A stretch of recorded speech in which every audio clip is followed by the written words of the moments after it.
Hi, I'm Chris James, and you're watching A Healthy Alternative. Today, we're going to be talking about high cholesterol. We're missing a piece of the puzzle. You start getting healthy and you just become a better person. We need to start focusing more on the individual.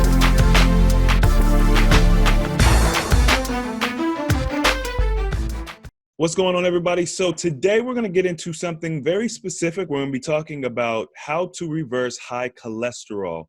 And this is something that I've been doing for quite some time, but I never talk specifically about it because a lot of the things I teach kind of just deal with high cholesterol. But I realize that some people specifically just want to target and learn about high cholesterol. So let's talk about it today. So what is cholesterol? Well, it is a fat-like substance, kind of waxy. You can find it throughout the entire body. It's something that, as far as we know, is supposed to be there. Typically, when we think about cholesterol, we think of it as being bad, but that's also why we kind of preface it with high, right? So high cholesterol, just meaning that it's irregular or out of balance, and the body is all about balance. So the first thing we need to understand is that cholesterol is not a bad thing, okay? You use cholesterol to manufacture vitamin D, as well as many other nutrients for the body. Now, that's not mainstream information, but it is something that I came across during my research, that the body utilizes cholesterol as well as water and electricity to manufacture other hormones and things that the body needs. So cholesterol is very important. So then why do we get high cholesterol? Well, high cholesterol comes from the body using cholesterol as a mechanism to, once again, prolong functionality. It's the same as using mucus to suspend toxicity. It'll use cholesterol in a similar manner. And what happens is, because of our poor eating habits, the body overuses cholesterol as a means to balance things out. And then, of course, we're dealing with high cholesterol. And of course, because we don't have a proper knowledge of the systems of the body and what's happening, we blame the cholesterol. But the cholesterol is not the problem, just like the mucus wouldn't be the problem. The problem is the stimulus that causes the body to manufacture or produce these high levels of cholesterol. And that's what needs to be addressed. And that's what we're going to talk about today. So let me be clear.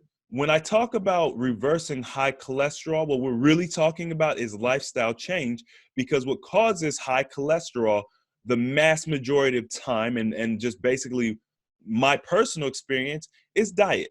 Okay, a lot of the issues and things that we deal with today, a lot of the popular diseases are dietary diseases.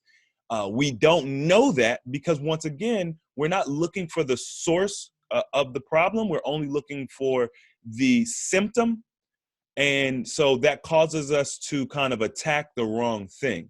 So when we're attacking lifestyle and we're attacking dietary issues, what causes high cholesterol?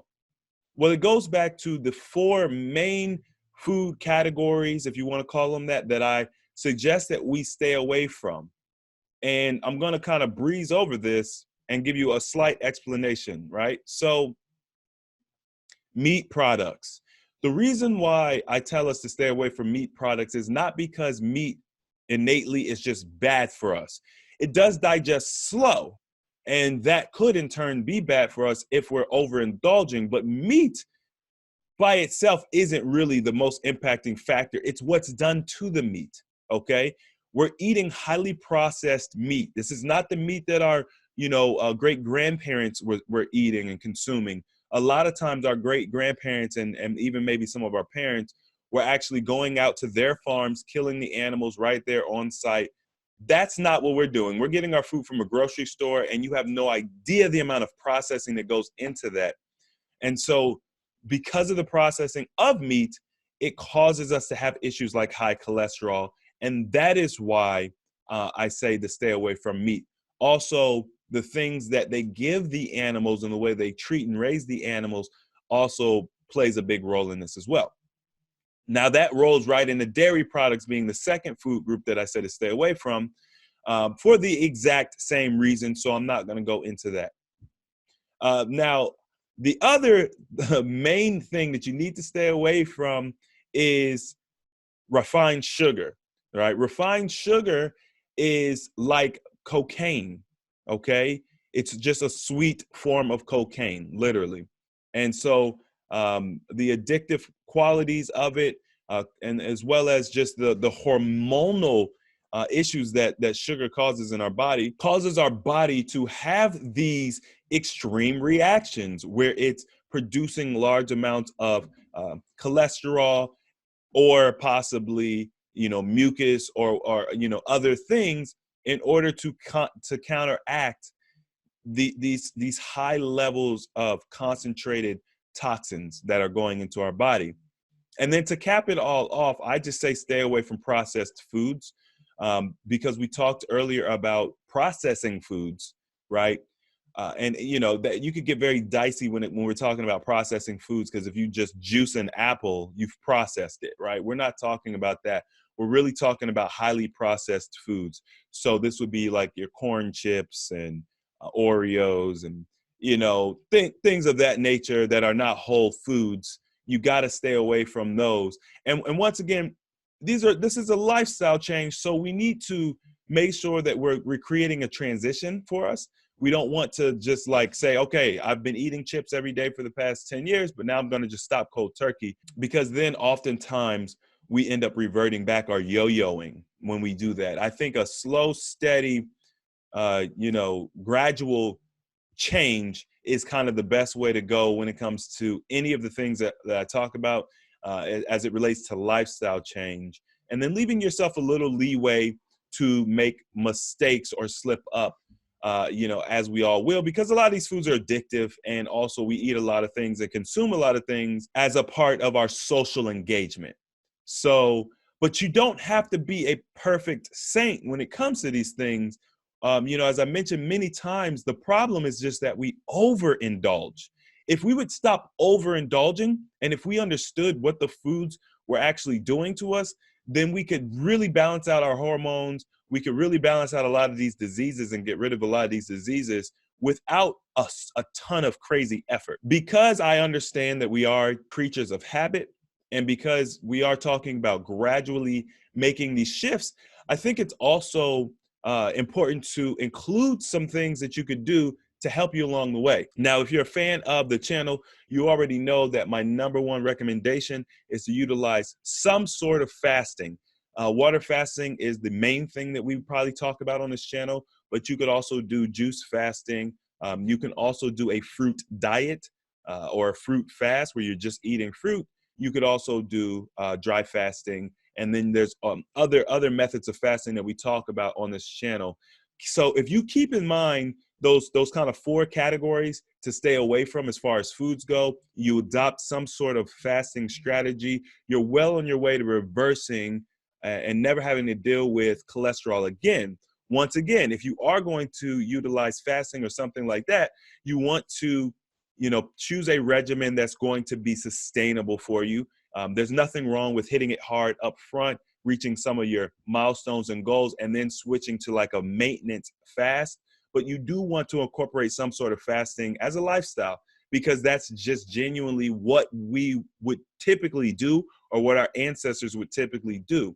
Keep in mind, 1,000 years ago, there weren't grocery stores. So you weren't able to go to Kroger at 2:00 in the morning and buy processed food and all this crap, right? So at least at nighttime, or certain seasons, we wouldn't eat as much. It was just a completely different thing. Even as recent as the 60s, it wasn't common for people to eat fast food like that. You would eat maybe 3 meals a day, and you wouldn't be doing all this snacking, stopping in between, going to McDonald's and all these other places.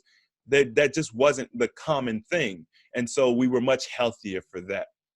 So those are all important keys. Now, to take it one step further, some of you all know that I've been learning about essential oils lately. Super excited. It's been very, very beneficial for everyone who has kind of incorporated this into their overall wellness strategy. They really blend well, and it's easy to incorporate them many different ways. We've got a Facebook group called AHA Essential Oils, and you can learn more about essential oils and what oils can help you with this, that, and the other. But since we're talking about cholesterol today, one of the best essential oils for dealing with cholesterol is lemongrass. So in addition to utilizing some of the other things that I spoke about today and working on dietary strategy in the meantime, as you're creating this lifestyle, especially if you're in a place where your cholesterol is at a dangerous level, what you could do is you could utilize lemongrass essential oil to help bring that down. Now, keep in mind that you still need to be doing the other things, because once again, we're going for a lifestyle change and we're going for completely reversing this. We don't want to be using the essential oils as treatment. We want to use them as a tool for healing. So we're going to use them in conjunction with the dietary changes and some of the other changes I mentioned, but you can very quickly get your levels under control utilizing an essential oil, and you don't have any of the negative side effects from taking a medication. So if you're on a high cholesterol medication, now you have an option to wean yourself off and be medication free, and you don't have to worry about those extra side effects that the medication tends to give you. Now, when it comes to essential oils, as I've mentioned in other videos, every product is not made equal. All right. There's a few companies out there that go take their essential oils through a very safe process. And there's other companies that use harsh chemicals to extract the oils from the plant. So the extraction method is very important. I recommend that if you're going to use an essential oil, you want the steam distillation extraction method. Because it's just steam, it's just water, there's no extra chemicals and things like that. And you want a rigorous testing to be done to your oils up until the point that you get the finished product. So I actually use a particular company that I've decided to become affiliated with, because their product is just such a high quality and it's so potent that you don't have to use a ton of the oil. It lasts very long and it really works well. It gives you very consistent results across the board. And so you can learn more about the particular product that I use in the oils group, as well as I'll leave a link in the description box of this video if you're interested in learning more about that, especially if you're looking for something that will particularly help with lowering your cholesterol. So that's it for today, everybody. I just wanted to do a quick lesson on cholesterol. It's not bad. Cholesterol is not a bad thing. High cholesterol is not the focus of our attack. It's what's causing the high cholesterol. That's what we need to focus on, and that will help you to completely reverse it. And the beautiful thing about this is it doesn't take long. This isn't something that's got to take months or even years. We could do this within weeks. The body is very responsive when you're using the proper tools and methodology to heal, because the goal is really just creating an environment to allow the body to heal. Always keeping in mind that the body is the only thing that does the healing. All we're doing is helping that process. And so when you do things the right way, when you don't cut corners, whether it's time resource or monetary resource, whatever, when you do things in a quality manner, you get a high yielding result much more quickly. So hopefully you guys enjoyed this video. I just recently started a membership for YouTube. For those of you who are interested in supporting AHA and myself, I just put together a small membership for you all. I've got badges on there. I'm doing early release on interviews, full-length interviews. And I think I've got one other feature that eludes me at this time, but that's available. Oh yeah, I'm going to be doing special live streams that will be available only for the members. So you'll get a much smaller live audience. So if you guys want to ask questions and things like that, interact with me, you could do so. And that'll just be part of the membership. So there should be a little membership button somewhere or underneath the video description and things like that, where you can, I think it's next to the subscribe button. If you haven't already, make sure to hit the subscribe button. And if you are subscribed, make sure to hit the notification bell so you can be notified when I put the videos out, live streams and things like that, so you don't miss anything. If you guys enjoyed this video, don't forget to hit the thumbs up button. And as always, the application of knowledge is power, and I will see you all next time.